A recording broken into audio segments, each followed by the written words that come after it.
What's up, everybody? It is Rob Stacks Cakish here to touch up on how to assist in getting rid of your debt. Okay. First thing would, of course, be to acknowledge and embrace that debt. Okay. If you're the type of person, which many are, even I was at one point, is you're trying to avoid that debt. You know that you're in debt, but you don't want to see that exact number. You got to acknowledge and embrace that first of all. Okay. This is money that is not yours and you need to pay it back. So get on it right away. And you also need to find out exactly how much debt you're in so you can cultivate a proper plan in getting out of that situation and getting out of that debt. So you have to cultivate a proper plan. That's why you need to know the exact number. The main, most important thing I also did was do a balance transfer. Okay, a balance transfer, here's an example. Let's say you're with Bank of America, you have $10,000 worth of debt. You would find another bank, so let's say it was Citibank, and do a transfer balance. So your old debt would go to a new creditor's debt, a new bank's debt. They'll take ownership of the new debt. The benefit here is that old debt that you were paying 17, 18, 19% interest rate on, you are going to do a balance transfer to the new bank. That new bank is going to offer you a promotional rate of 0%, 0.9%, 1.9% for a year and a half.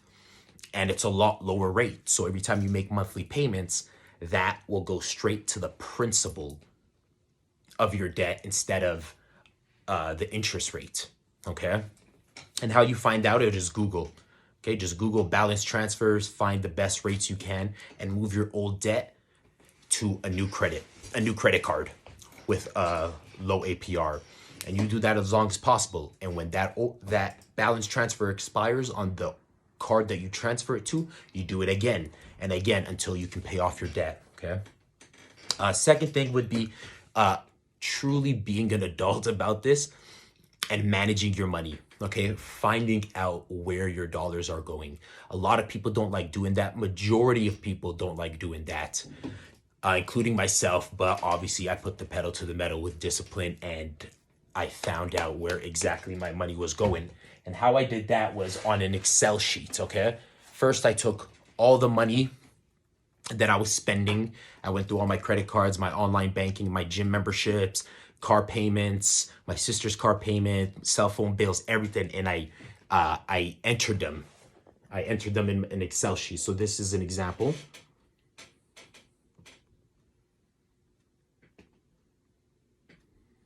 Okay.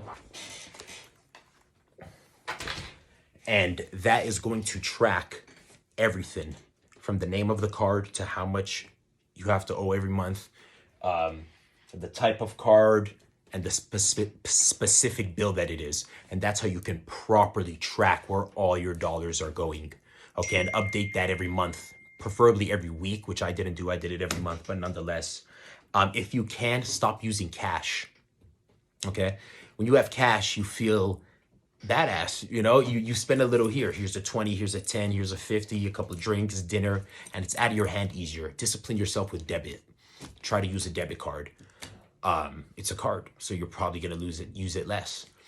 Also, credit cards, spending on them. If you're the type of person who's going to spend and not really keep track, maybe avoid the credit cards, but credit cards also have an advantage to them. You can only earn points on it. I used to earn about, on that B of A card, after 6 months, I had like $700 worth of points that I was able to take out.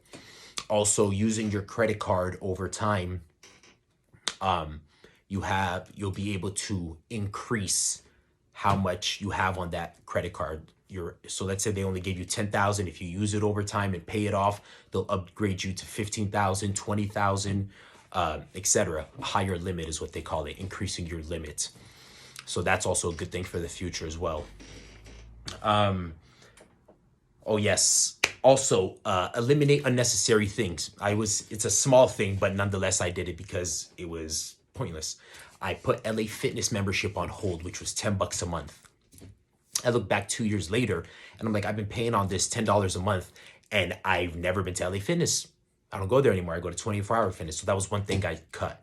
So the little things that you don't need. And if you're driving a car that is too much, you got to really take hits sometimes to move forward for later. So sacrifice things now, eat dirt for now, so later it can be easier, and things that you do now do pay off, if you're real about it. Also, third way is to find more ways of cash flow. Okay. Find more ways of cash flow. Sacrifice the weekend sometimes to do, I don't know, a construction job. And look at the bright side of it. You're getting some muscle. You're working out while making some money. So that's another thing. Like for me, I'll tell you something that I just did recently. I started a juicing business for a bit. Okay. And it was bringing me a little over a couple $1,000 a month. Okay. Nothing crazy. Nobody's dying for the couple $1,000s a month. But the concept is I'm putting in the work to create the energy of receiving. I'm putting in the work to create the energy of receiving. The more you do, the more you'll earn. The more value you provide, the more you'll earn. And that money that was coming in from making raw juices and giving a benefit to people, it was cash that I was just spending on the little things that I needed and not touching my checking and savings. Okay? So, yeah, that's a big deal as well. But nonetheless, if you do need more information on this, you can always message me, robkakish.com. We have courses for mindset, clarity, how to make more money, all these things. So you can check it on my Instagram, YouTube Rob Stacks, iTunes and Spotify Rob Stacks, Instagram Rob Stacks, and robkakish.com. But nonetheless, take care and thank you for all the people who are putting in work right now. The first responders, the doctors, the nurses, the scientists. It's a pretty intense time right now, but we got to work on what we can control. But once again, thank you for all that. God bless, and we'll talk soon.